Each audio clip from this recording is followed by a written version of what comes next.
Simple present tense એટલે કે સાદો વર્તમાન કાળ. આપણે ભણ્યા તેમ દરેક વિદ્યાર્થીઓને સ્લાઇડમાં દર્શાવવામાં આવ્યું છે અથવા જોઈ શકે છે. તો સ્લાઇડમાં લખેલું જ છે. એકવચન અને બહુવચન. પહેલો પુરુષ આઈ, બીજો પુરુષ યુ, ત્રીજો પુરુષ હી સી ઇટ. તેની સામે એકવચનની સામે બહુવચન we play, you play and they play. તો દરેક વિદ્યાર્થીઓ સ્લાઇડમાં જોઈને ખ્યાલ આવી ગયો હશે કે આપણે ફક્ત થર્ડ પર્સન સિંગ્યુલર એટલે કે ત્રીજો પુરુષ એક વચન છે તેની અંદર જ આપણે ક્રિયાપદને એસ કે એસ નિયમ પ્રમાણે મૂકીએ છીએ, જે આપણે અગાઉના ઓનલાઈન ટીચિંગ લેસનમાં પણ શીખી ગયા છીએ. એટલે દરેક વિદ્યાર્થીઓ યાદ રાખશે. આઈ, વી, યુ, ધે તેના પછી મૂળ ક્રિયાપદ આવે છે, જ્યારે ત્રીજો પુરુષ એક વચન એટલે કે third person singular he she it તેના પછીના ક્રિયાપદને નિયમ પ્રમાણે એસ કે એસ લાગે છે. ટેબલની નીચે પણ તમે જોઈ શકો છો, કોષ્ટકની નીચે ત્રીજો પુરુષ એક વચન હી સી ઇટમાં ક્રિયાપદને અંતે એસએસ, એસએચ, સીએચ, એક્સ કે ઓ આવેલા હોય તો ઈએસ પ્રત્યે લાગે છે. એના એક્ઝામ્પલ પણ નીચે આપેલા છે.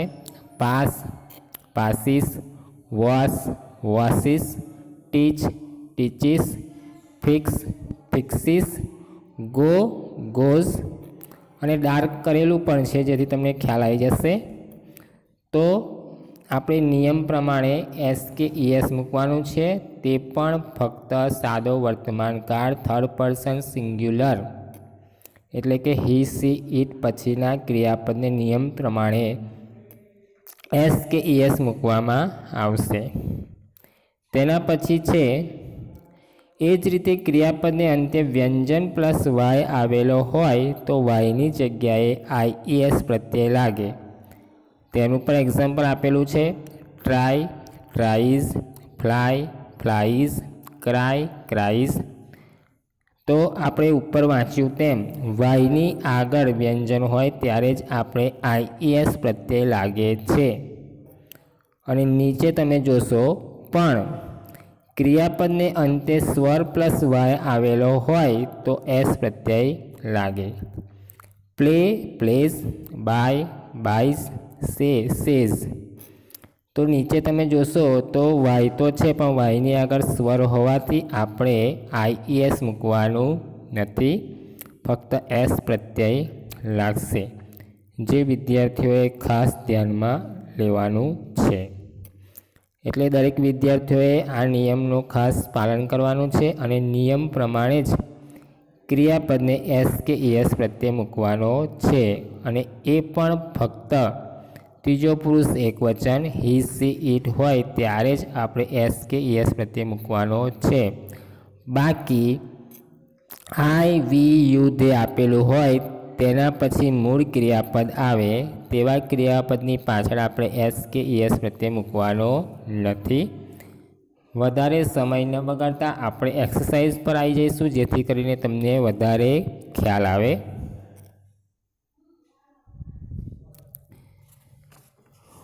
કૌંસમાં આપેલા ક્રિયાપદોના સાદા વર્તમાનકાળના રૂપો વડે ખાલી જગ્યા પૂરો. ઉદાહરણ એક્ઝામ્પલ આપેલું છે. તરુણ ડ્રોઝ પિક્ચર્સ. કૌંસમાં ડ્રો છે.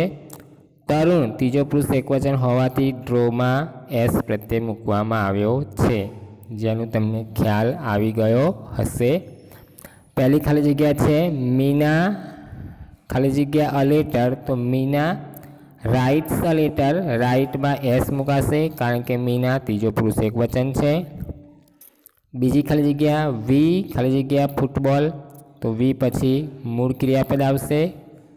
વી એ પહેલો પુરુષ બહુવચન છે એટલે આપણે વી પ્લે ફૂટબોલ ખાલી પ્લે ક્રિયાપદ મૂકીશું.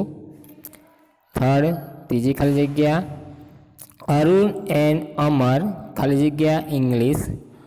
અરુણ અને અમર બે વ્યક્તિ થયા એટલે કે ત્રીજો પુરુષ બહુવચન એટલે તેના માટે ધે સર્વનામ વપરાય, ધે પછી મૂળ ક્રિયાપદ આવે એટલે આપણે અહીંયા લર્નનું લર્ન લખી દઈશું. Arun and Amar learn English. ચોથી ખાલી જગ્યા ગૌરવ ખાલી જગ્યા હોમ બાય બસ. ગૌરવ ત્રીજો પુરુષ એકવચન છે એટલે ગોમાં ઈએસ મૂકીશું. નિયમ પ્રમાણે આપણે જોયું તેમ એસએચ એસએચ સીએચ એક્સ કે ઓ હોય તો ઈએસ પ્રત્યે મૂકવાનો છે. તો અહીંયા ઓ હોવાથી ગૌરવ ગોઝ હોમ બાય બસ. પાંચમી ખાલી જગ્યા પૂજા ખાલી જગ્યા મી ટુ સ્વિમ. પૂજા પણ ત્રીજો પુરુષ એકવચન હોવાથી ટીચમાં છેલ્લે તમે જોશો તો સીએચ છે એટલે આપણે ઈએસ મૂકીશું. પૂજા ટીચીસ મી ટુ સ્વિમ. છઠ્ઠી ખાલી જગ્યા વી ખાલી જગ્યા ફાસ્ટ. વી પછી મૂળ ક્રિયાપદ આવે. વી રન ફાસ્ટ. આપણે એસ કે ઈએસ મૂકવાનો નથી. સાતમી ખાલી જગ્યા લલિત ખાલી જગ્યા ઇન ધ ઇવનિંગ. સ્ટડી કૌંસમાં આપેલું છે. સ્ટડીમાં તમે જોશો તો વાય છે, વાયની આગળ વ્યંજન હોવાથી નિયમ પ્રમાણે આઈઈએસ મૂકવામાં આવશે. Lalit studies in the evening. Lalit ત્રીજો પુરુષ એકવચન. આઠમી ખાલી જગ્યા દે ખાલી જગ્યા ફ્લાવર્સ. દે પછી બ્રિંગ મૂળ ક્રિયાપદ આવશે. દે બ્રિંગ ફ્લાવર્સ. નવમી ખાલી જગ્યા ધ ટીચર ખાલી જગ્યા અ લેસન. ધ ટીચર ત્રીજો પુરુષ એકવચન હોવાથી રીડમાં આપણે એસ મૂકીશું. The teacher reads a lesson. અને છેલ્લે દસમી ખાલી જગ્યા ભરત ખાલી જગ્યા સ્કૂલ અર્લી. કૌંસમાં રીચ આપ્યું છે અને રીચમાં પણ તમે છેલ્લે જોશો તો સી એચ છે એટલે ભરત રીચીસ સ્કૂલ અર્લી. ભરત ત્રીજો પુરુષ એકવચન છે. રીચમાં નિયમ પ્રમાણે ઈએસ મૂકવામાં આવશે. તો દરેક વિદ્યાર્થીઓએ આ ગ્રામરમાં પણ આ એક્સરસાઇઝ કરવાની છે અને આ ખાલી જગ્યા પોતાની ગ્રામરની નોટમાં લખીને પણ વધારે પ્રેક્ટિસ કરવાની છે. હું જે પણ કંઈક જવાબ બોલ્યો છું તે તમે ધ્યાનથી સાંભળ્યા હશે અને તમે તેની વધારે પ્રેક્ટિસ કરીને ઘરે લખી શકો છો. જો તમને જવાબ લખવામાં તકલીફ પડી હોય તો આના પછીની સ્લાઇડમાં તમે જવાબ પણ જોઈ શકો છો.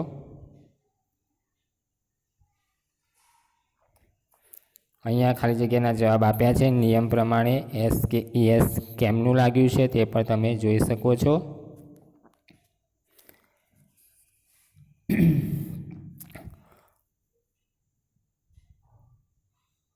હવે આના પછીની એક્સરસાઇઝ આપણે WH ક્વેશ્ચન એટલે કે જે પ્રશ્નો આપણે WHથી બનાવીએ છીએ તે બનાવવાના છે. પ્રશ્નાર્થ વાક્ય એટલે કે ઇન્ટ્રોગેટિવ સેન્ટેન્સીસ બનાવવાના છે. એટલે તમારે આ જે સ્લાઇડમાં આપ્યું છે તેનું ખાસ ધ્યાન આપવાનું છે. પહેલો નંબર છે હુ એટલે કોણ. એક કે તેથી વધુ વ્યક્તિઓ વિશે માહિતી મેળવવા. બીજા નંબર પર વોટ એટલે શું. વ્યક્તિ વિશે અથવા વ્યક્તિની ક્રિયા જાણવા માટે વોટથી પ્રશ્ન બને છે. ત્રીજા નંબર પર છે વેર ક્યાં. અમુક વ્યક્તિ વસ્તુ કે પ્રાણીના સ્થાન વિશે માહિતી મેળવવા વેરથી પ્રશ્ન બનાવવામાં આવે છે. ફોર્થ નંબર પર વેન એટલે ક્યારે. સમય જાણવા માટે વેનથી પ્રશ્ન બનાવવામાં આવે છે. અને અંતે ફિફ્થ નંબર પર વાય એટલે શા માટે. કારણ જાણવા માટે વાયનો ઉપયોગ થાય છે. અહીંયા આપણે વાયનો ખાસ ઉપયોગ કરવાનો નથી પણ હુ, વોટ, વેર અને વેનથી આપણે પ્રશ્ન બનાવવાના છે જે તમારી ગ્રામર એક્સરસાઇઝમાં પણ આપેલા છે. એક્સરસાઇઝ 3 ગ્રામરની અંદર આપેલી છે. તેના આપણે પ્રશ્નો બનાવવા જઈ રહ્યા છીએ. તો દરેક વિદ્યાર્થીઓ ખાસ ધ્યાન આપશે.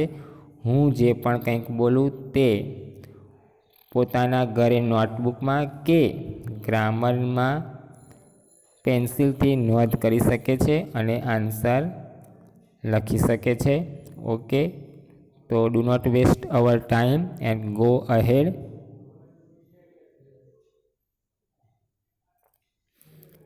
પ્રશ્ન વાક્ય બનાવીએ તે પહેલાં આપણે કન્સ્ટ્રક્શન એટલે કે વાક્ય રચના જોઈ શકીએ છીએ. તે વાક્ય રચના દ્વારા તમે પ્રશ્ન વાક્ય બનાવી શકો છો. વેર, વેન, વોટ, તેના પછી ડુ અને ડઝ, તેના પછી સબ્જેક્ટ, એના પછી મેન વર્બ અને એના પછી ઓબ્જેક્ટ અને પછી અધર વર્ડ્સ. વેરથી પ્રશ્ન બનાવવો હોય તો વેર લેવાનું છે, વેનથી બનાવવો હોય તો વેન લેવાનું, વોટથી પ્રશ્ન બનાવતા વોટ લેવાનું છે. અને તેના પછી ડુ અને ડઝ. વિદ્યાર્થીઓને ખ્યાલ ના હોય તો હું જણાવી દઉં. આપણે ત્રીજો પુરુષ એકવચન હી, સી, ઇટ માટે ડઝ ઉપયોગ કરીશું, જે હેલ્પિંગ વર્બ છે, સહાયકારક ક્રિયાપદો છે. એ સહાયકારક ક્રિયાપદો દ્વારા આપણે સાદા વર્તમાનકાળમાં પ્રશ્ન વાક્ય બનાવવાનું છે. એટલે આઈ, વી, યુ, તે, તેની સાથે ડુ આવે છે અને હી, સી, ઇટ તેની સાથે ડઝ આવે છે અને તેના પછી સબ્જેક્ટ અને મૂળ ક્રિયાપદ. ત્રીજો પુરુષ એકવચનથી આપણે પ્રશ્ન વાક્ય બનાવીએ એટલે કે હી, સી, ઇટથી પ્રશ્ન વાક્ય જ્યારે આપણે બનાવવા જઈ રહ્યા છીએ ત્યારે મૂળ ક્રિયાપદ લાવવાનું છે. એટલે કે ક્રિયાપદને લાગેલ એસ કે ઈએસ પ્રત્યય આપણે કાઢી નાખવાનો છે, જેનું વિદ્યાર્થીઓ ખાસ ધ્યાન આપશે. તેના પછી હુથી પ્રશ્ન બનાવવા આપણે ક્યારેય ડુ ડઝનો ઉપયોગ કરતા નથી કે કરવાનો પણ નથી. સાદા વર્તમાનકાળમાં હુથી પ્રશ્ન બનાવતી વખતે ડુ ડઝનો ઉપયોગ થતો નથી કે ક્રિયાપદને લાગેલ એસ કે ઈએસ પ્રત્યે પણ આપણે કાઢતા નથી. અને છેલ્લે હાઉ મેનીથી પ્રશ્ન બનાવવું હોય તો હાઉ મેની પછી તરત જ આપણે નામ લેવાનું છે, તેના પછી ડુ ડઝ લેવાનું છે, તેના પછી સબ્જેક્ટ, પછી મૂળ ક્રિયાપદ, પછી કર્મ અને પછી અન્ય શબ્દો.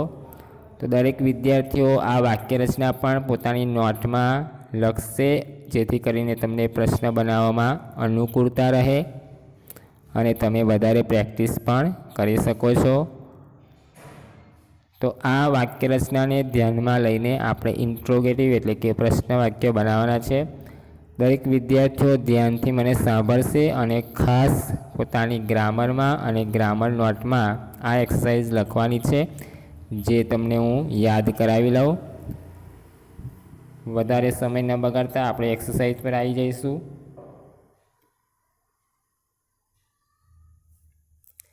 રેખાંકિત શબ્દો ઉત્તરમાં મળે તે રીતે પ્રશ્નાર્થ વાક્યો બનાવી લખો. એક્ઝામ્પલ આપેલું છે. Dev writes a poem. Dev એ સબ્જેક્ટ છે, કર્તા છે, એટલે આપણે હુથી પહેલાં પ્રશ્ન બનાવીશું. હુ રાઇટ્સ અ પોએમ, છેલ્લે ક્વેશ્ચન માર્ક એટલે કે પ્રશ્નાર્થ ચિહ્ન. કવિતા કોણ લખે છે? તેના પછી અ પોએમ છે એટલે વોટથી પ્રશ્ન બનશે. What does Dev write? દેવ શું લખે છે? વોટ પછી પ્રશ્ન બનાવવા મેં તમને કહ્યું તેમ ત્રીજો પુરુષ એકવચન હોવાથી ડઝ સહાયકારક ક્રિયાપદનો ઉપયોગ થયો. તેના પછી સબ્જેક્ટ એટલે કે કર્તા દેવ મૂકવામાં આવ્યો અને તેના પછી તમે જોશો તો રાઇટમાં એસ નીકળી ગયો છે, એટલે કે મૂળ ક્રિયાપદ મૂકવાનું છે. દરેક વિદ્યાર્થીઓને ખ્યાલ આવી ગયો હશે. તેમ છતાં હું જણાવી દઉં કે જ્યારે પણ કર્તાની નીચે લીટી દોરેલી હોય અથવા હુથી પ્રશ્ન બનાવવો હોય ત્યારે આપણે કર્તા એટલે કે નામ, સર્વનામને કાઢી નાખીએ છીએ અને ત્યારે આપણે હુથી પ્રશ્ન બનાવીએ છીએ. હુથી પ્રશ્ન બનાવતી વખતે મેં અગાઉ કહ્યું તેમ આપણે ડુ ડઝનો ઉપયોગ કરતા નથી, અને એ પણ ખાસ કરીને સાદા વર્તમાન કાળમાં. વોટથી પ્રશ્ન બનાવવો હોય તો આપણે વોટ પછી ડુ કે ડઝ અને તેના પછી કર્તા, મૂળ ક્રિયાપદ, કર્મ, અન્ય શબ્દો અને છેલ્લે પ્રશ્નાર્થ ચિહ્ન મૂકવાનું છે. પ્રશ્નાર્થ ચિહ્ન ખાસ મૂકવાનું કારણ કે આપણે પ્રશ્નાર્થ વાક્ય બનાવવા જઈ રહ્યા છીએ, એટલે દરેક વિદ્યાર્થીઓ ખાસ ધ્યાન આપે. હું અહીંયા 1 બાય 1 જે વાક્યો આપેલા છે તેના પ્રશ્નાર્થ વાક્ય બનાવીને બોલીશ. દરેક વિદ્યાર્થીઓ પોતાની નોટમાં નોટ ડાઉન કરી શકે છે. નંબર 1, અંશ પોસ્ટ અ લેટર. અંશની નીચે લીટી દોરવામાં આવવાથી આપણે પ્રશ્ન વાક્ય બનાવવું હોય તો હુથી બનશે. હુ પોસ્ટ અ લેટર, છેલ્લે પ્રશ્નચિહ્ન ખાસ મૂકવાનું છે. ફરી વખત રિપીટ કરું છું. હુ પોસ્ટ અ લેટર, પત્ર કોણે પોસ્ટ કર્યો. તેના પછી અ લેટર છે એટલે વોટથી બનશે. પહેલાં પેલું વોટ લેવાનું. WH ક્વેશ્ચનથી પ્રશ્ન વાક્ય બનાવીએ એટલે કે વોટ, હુ, વેર અને વેનથી બનાવીએ એટલે પહેલો W કેપિટલ થશે, જે વિદ્યાર્થીઓ ધ્યાન આપશે. અ લેટર છે એટલે વોટથી બનશે. વોટ, તેના પછી ડઝનો ઉપયોગ થશે કારણ કે ત્રીજો પુરુષ એક વચન અંશ અહીંયા આપેલો છે. વોટ ડઝ અંશ, અંશમાં પણ આપણે તમને કહી દઉં નામનો પહેલો અક્ષર હંમેશા કેપિટલ રહેશે એટલે અંશમાં પણ એ capital. Vote does Ansh post, અંશ શું પોસ્ટ કરે છે. પોસ્ટમાં આપણે મૂળ ક્રિયાપદ મૂકવાનું છે એટલે એસ પ્રત્યય નીકળી જશે, જેનું વિદ્યાર્થીઓએ ખાસ ધ્યાન આપવું. ફરી વખત હું આન્સર રિપીટ કરું છું. પહેલો પ્રશ્ન હુથી, હુ પોસ્ટ અ લેટર, પ્રશ્નાર્થ. બીજો પ્રશ્ન વોટથી, વોટ ડઝ અંશ પોસ્ટ, એ તેનો બીજો પ્રશ્ન થશે. Number second, the children sing a song. The children છે પહેલું નામ છે, હુથી બનશે. હુ સિંગ અ સોંગ, કોણ ગીત ગાય છે, છેલ્લે પ્રશ્નાચિહ્ન. સોંગ છે એટલે વોટથી બનશે. વોટ ડુ ધ ચિલ્ડ્રન સિંગ, બાળકો શું ગાય છે. ચિલ્ડ્રન બહુવચન હોવાથી ડુ સહાયકારક ક્રિયાપદનો ઉપયોગ થશે. ચાઇલ્ડનું બહુવચન ચિલ્ડ્રન થાય, જેનું વિદ્યાર્થીઓને ખ્યાલ હશે. ફરી વખત આન્સર રિપીટ કરું છું. What do the children sing, છેલ્લે પ્રશ્નચિહ્ન મૂકવાનું ભૂલતા નહીં વિદ્યાર્થી મિત્રો. Number 3, father goes to the office at 9 AM. Father છે એટલે હુથી બનશે. Who goes to the office at 9 AM, છેલ્લે ક્વેશ્ચન માર્ક પ્રશ્નાર્થ હુથી બની ગયું.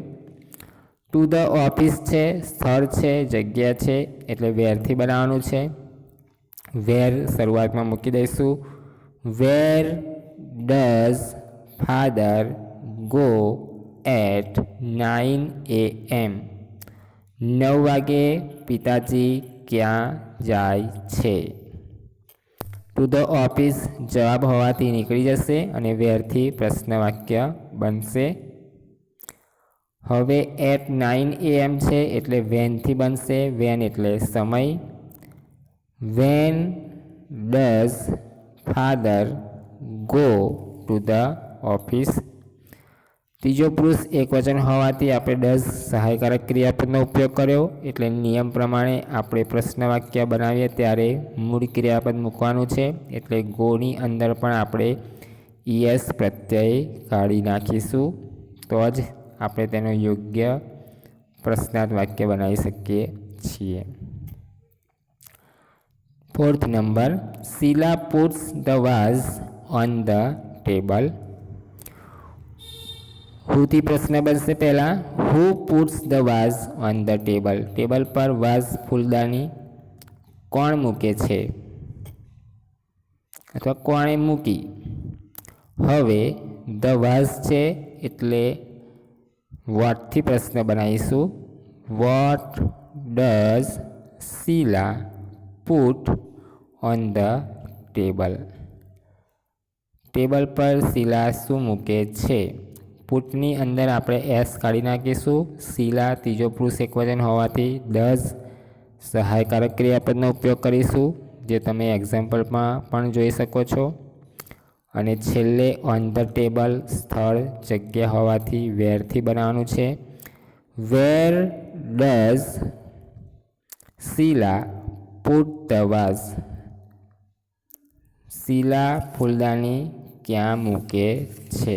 તો આ રીતે વિદ્યાર્થી મિત્રો આપણે અહીંયા પ્રશ્ન વાક્ય 1 to 4 સેન્ટેન્સના બનાવ્યા છે.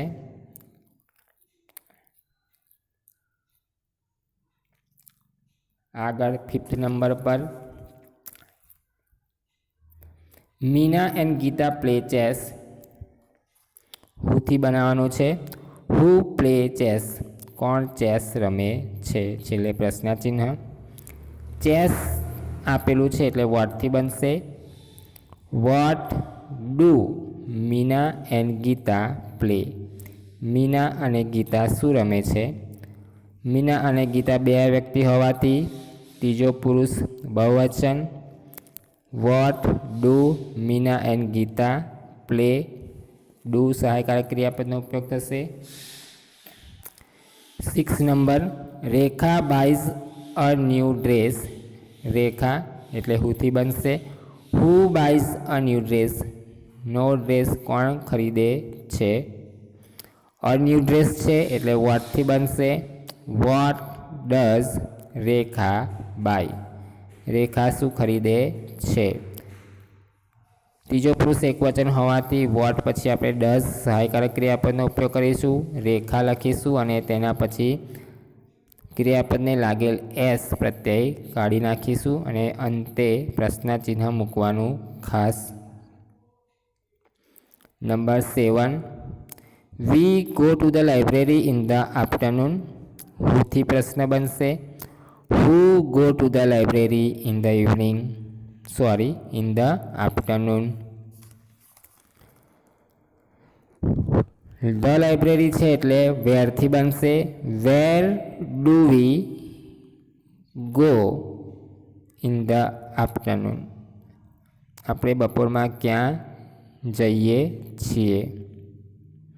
ઇન ધ આફ્ટરનૂન છે સમય છે એટલે વેનથી બનશે.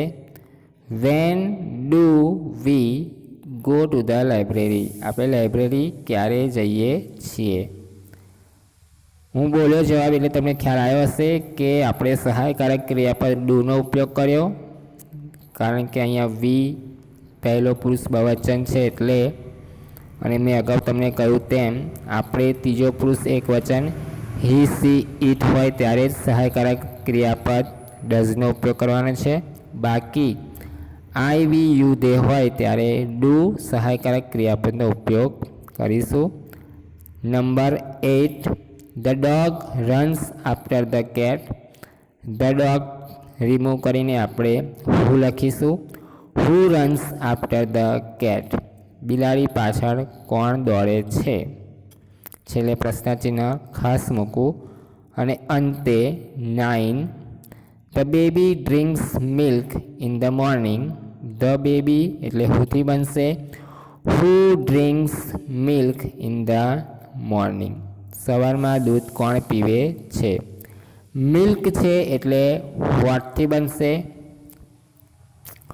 વોટ પછી ધ બેબી ત્રીજો પુરુષ એકવચન હોવાથી ડઝ સહાયકારક ક્રિયાપદનો ઉપયોગ કરીશું અને તેના પછી ડ્રિંક્સમાં એસ પ્રત્યય પણ કાઢી નાખીશું. What does the baby drink in the morning, અંતે પ્રશ્ન ચિહ્ન ખાસ મૂકવું. સવારમાં બાળક શું પીવે છે. અને છેલ્લે 9 ઇન ધ મોર્નિંગ છે એટલે વેનથી બનશે. When does the baby drink milk, બાળક સવારમાં શું પીવે છે.